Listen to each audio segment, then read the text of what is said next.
Now that you have decided which route to go towards, whether it's personal branding or company branding, now it's time to really try to hone in on trying to invoke certain emotions and try to appeal to your audience so that you create a positive experience. And that's really what this is all about. So with that said, let's jump right in. So what I want to do now is to walk you through a 5-step process to help you go through a specific exercise that will help you extract keywords and images so you have a visual idea of the emotions that you want your brand to invoke. Because obviously you want to make sure that after somebody experiences your product or service and then they take a look at your brand later on, then they have a positive experience, right? So first things first, you want to figure out the goal of your brand and how you want people to feel. And I'm going to walk you through this exercise that will help you get a better picture of what that looks like. So first things first, what we want to do is we want to figure out what's the story. What's the story of your product or service and ultimately your brand? So what I want you to do in this specific exercise is to extract the essence of your product or service in 2 to 3 sentences. So write that down. If you want to pause this video, you can, but just pause the video and just jot down on a piece of paper or type it up 2 to 3 sentences that express what your product or service is all about. And what is the uniqueness of it? How is it different than your competition? Or what is the unique selling proposition of your product or service? So essentially what you're trying to do is you're trying to get some major ideas or the core message that you want to express to people after they have purchased your product or service. How do you want them to feel? Essentially, before they buy your service, and then of course when they use it, experience it, they have a positive experience. And then of course when they see your brand in the future, they have that trust, right? Second of all, after that, what you need to do is you need to figure out, obviously, who's your audience. Who's your audience? Who's your demographics? So what I want to do now is walk you through a step-by-step process to figure that out. Now, what we're trying to do right now is we're trying to do some basic demographic research. And by demographic, I'm referring to the type of person that will be buying your product. And demographics can get all the way down to the detail of the race of the person, the age of the person, and the very, very specifics. You know, are they still in college? Do they have a college degree? Do they have a graduate degree? How much money are they making? What kind of houses are they living in? What's their lifestyle? Because if you know this type of stuff, then you know if they're going to see your brand as cheap or too expensive, or what's going to go actually in their minds. So this is going to actually help you out and set the platform up so that when you do set up a logo and do set up a design, it's just going to make sense. And this is something that a lot of people tend to not really think about. They just jump into branding. They think, okay, I need to do a logo. So they go on a logo site and just go and buy a logo. You know, I've been there. We've all been there. But it's time to do a little bit different by doing some demographic research. So there are 2 specific sites that I recommend. Number 1, it is Alexa.com. Alexa.com is a site that is owned by Amazon. And specifically, what it does is when you enter a website or a URL into their search engine, it'll basically tell you the traffic stats, and it is paid version. So the paid version does cost about $45 per month. But to be honest, what you need to do is just grab the first month, do your research, and of course you can exit anytime you wish. Now, Alexa.com is nice because it gives you the exact data that you need. It's going to tell you, and what you do is, generally speaking, you can enter your competitor's URL into their search engine, and it's going to tell you exactly what type of person your demographic or audience is. And the reason why you want to figure this out is because when it comes to, driving traffic and doing ads, then you can target those types of people.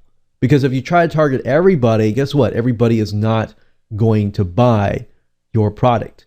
It really comes down to very specific. So what I'm going to do in just a minute, I'll show you the site and I'll give you an idea of what it looks like and how to use it.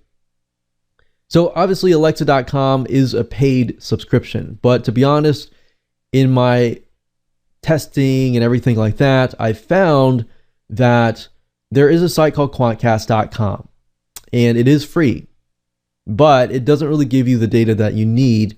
And oftentimes it can take half a day to do research, and really time is money.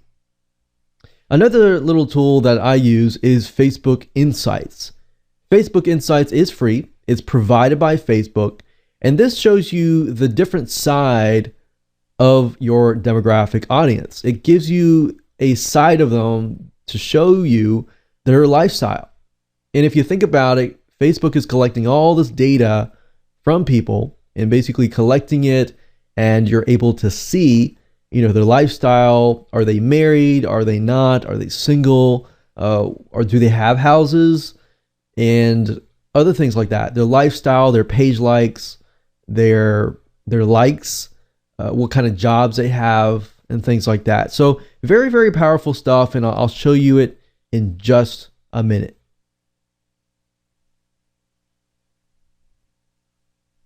So if you head on over to Alexa.com, that's Alexa.com, and what you need to do is you need to figure out who your competitor is. And if you can find a big competitor, that's even better. And the reason being is because you need to enter the URL or the website address into this box. Now, when you do that, say for example, I entered WordPress.com because that's a big enough site, and maybe I want to build something that is similar. Now, if you scroll down here, you're going to be able to see a guesstimate of their traffic. You're also going to be able to see more information such as the country, the estimated unique visitors, and so forth. But you're not going to be able to see this unless you upgrade. Now, you can actually see that the people that are visiting this site are mainly from the US, from Brazil, and India, and other parts, as we can see here, like Indonesia and so forth. And you can see the exact amount of visitors that people are actually coming from. You can actually see more results if you upgrade. You can see how engaged are visitors to this site. And you can also see, in addition to that, what keywords are they typing in to reach the site, how much search engine traffic, how much upstream sites. And then, of course, what we really, really want to pay close attention is the demographics. So who visits the site? Well, in this case, we can see for WordPress.com that it is mainly female. And then education-wise, it looks like many of them have no college or some college. Now, that doesn't necessarily tell us what kind of person it is until we take a look at the Facebook Insights. Now, I will say this. I know this for a fact. Like WordPress.com tends to be a lot of business people, but tends to be like women. And WordPress.org, that's more of like a do-it-yourself type thing. I've done research and I found that it is mainly men, older men, which is interesting. So it really depends on the angle of your product. Just because it's WordPress doesn't mean anything. The fact is you need to figure out who your competitors are and exactly what site they're visiting, and then research that. Because otherwise, if you just type in WordPress, one could be women, one could be men. You see what I'm saying? That's why if you created a logo for men for WordPress, something similar to WordPress.com, then guess what? It's not going to appeal to that demographic. But if you create a logo that appeals to women, and the demographic mainly are women, even though you might be trying to reach everybody, then guess what? You're more likely to reach that specific demographic. Now, as you can see, browsing location, they're mainly, it looks like, in school or home. Now, just because they're at home doesn't mean that, they're homemakers. It could also mean that they are business people. So that's why you have to collect all this data to really figure out what they actually look like. And you have to upgrade to the subscription in order to see the rest, because the rest is going to tell you stuff like how much money do they earn, other things like if do they have children, and things like that. Now, if you want to know their lifestyle, this is where Facebook Insights comes in. Now, if you don't know how to get here, I recommend just going to Google and typing in Facebook Insights. And the reason being is because you're probably not going to remember this long of a URL, but it's facebook.com/ads/audience_insights/people. Now, if you come here, you're going to see lots of information. It's amazing how much Facebook is willing to give you. But first things first, you need to go down to the search box, which says interest. And you need to type in this case, WordPress.com. So, for example, we can see it is 59% women, or almost close to 60% women, and 40% men. So it is it's not exactly, leaning way towards women. And we can see it's close to the half mark, but we see that it is majority women. Now, if that's the case, we may want to take a neutral approach and have our logo not just appeal to women, but have it neutral so that it's not manly, it's not, womanly, it's kind of in the middle. So, because, for example, if I type in WordPress, and we'll just type in WordPress. Like WordPress developer. You see how that flips? And now it's 70% men and 30% women. So that's why, and that's the example that I was trying to tell you, is that just because you type in WordPress, don't go with the initial, guesstimate. You need to make sure that you pick and find a website that is in competition with yours that is big enough.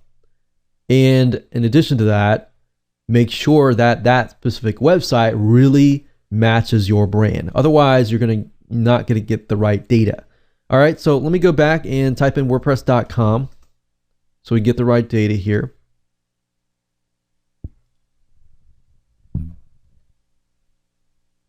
Like so. And as you go through here, you're going to see lifestyle. So you can see the demographic and interest data based on purchase behavior. This is powerful stuff. I mean, this tells you what their lifestyle is all about. Things that they like, soccer and SUVs and grandkids. So that gives me a better picture of what kind of person that might be. Relationship status. Most of these are married, but some of them are single. Education level. We can see most of them have a college degree. And the job title, this gives us a better view of what their life looks like. Arts, entertainment, sports, media, computer mathematics, so very analytical. Production, IT, technical. So we can go back up here and we can type page likes. So we can see exactly what they are liking. They're liking WordPress.com. They're liking a digital marketer, the specific celebrities in that niche that they are liking, the specific news and media that they're following, the specific softwares that they're using. So we can see a lot of entrepreneurial business women here. Location, we can take a look at location. We can take a look at activity, pages liked, devices that they're using. And I will say, like, if people own stuff like iPads or iPods or iPhones, or even different things like that, then you can get an idea, are they techie, are they not? Household income. So most of them earn about $50,000 to $75,000. household size. They have at least one adult or children. So it looks like they don't have a lot of children. That probably means that they are, maybe business type people. Not saying that business people don't have children, just saying that it looks like they mainly have one or two or three max. So a small family, home market value. So what this is kind of doing is it's painting a picture of who exactly you're trying to reach. Now, purchase is amazing. This stuff is amazing to have access to. Retail spending, online purchases. If your product is online, are these people going to really purchase your product or not? Like purchase behavior, mainly business purchases, subscription services, food and drink, and so forth and so on. So now that you have gone through the demographic research, you know now exactly what type of person you want to reach. Now, the question is, okay, where are we going with this? How are we invoking emotion? Well, now that you know exactly who you're targeting, you can write up an idea of what their day-to-day looks like, what kind of emotions are they going through throughout the day. And you may not get, an exact, but for the most part, you can pretty much tell from the demographic data, how are they going about their day and things like that. So from that, what we need to do is we need to do what we call the keyword challenge. And I want you to jot down 15 words that associate with your product and keeping in mind that demographic audience. Because now that you have that information, you can begin to jot down keywords that relate to your product, but keywords that would actually excite your demographic audience, right? And then once you have those 15 or so words, you can do 10, that's fine, but you want to do at least 10 to 15 words. And once you have those words, what I want you to do is find pictures that relate to those keywords. And the reason being is because when you create your logos or your mascots, a picture is worth 1,000 words and it paints 1,000 words. And having that in hand shows you exactly what your logo should look like. It may not be the exact, but it gives you a better idea visually what it all looks like. So there are several sites that I like to go to, and these are what we call royalty stock photo sites, which basically allow you to go here, download them, and use them for commercial use. Now, in this case, we're not really using it for that purpose. What we're trying to use for this purpose is to type those keywords into sites like Pixabay or even Big Stock Photo and seeing what kind of images actually show up. Now, the reason why I like to use this method versus just going to Google and looking for images is because these are paid sites. Big Stock Photo is a paid image site, which means that people pay money to see and use these images in their business. Pixabay, they give it to you for free, but in addition to that, you can use it for your business as well. And the reason why these are so powerful is because, for example, if you go to Big Stock Photo and you type in emotions such as excitement, then the nice thing about this is you can actually see how many times people downloaded these images. So you can say, okay, most popular, and we can see from top to bottom which ones are the most popular. And in doing so, we can take a look at the colors. So colors, yellow tends to often express excitement. And we see, you're looking through here, you actually see a lot of yellow, actually. Yellow, yellow, yellow. So without you realizing it, and we're going to talk more about this in color psychology, but without you realizing this, there's actually a lot of yellow.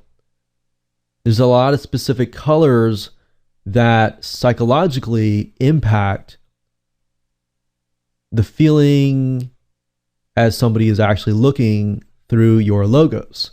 So we're going to go into this in a little more detail, but colors actually matter a lot. But how you portray your logo, these are just exciting or even depending on the emotion.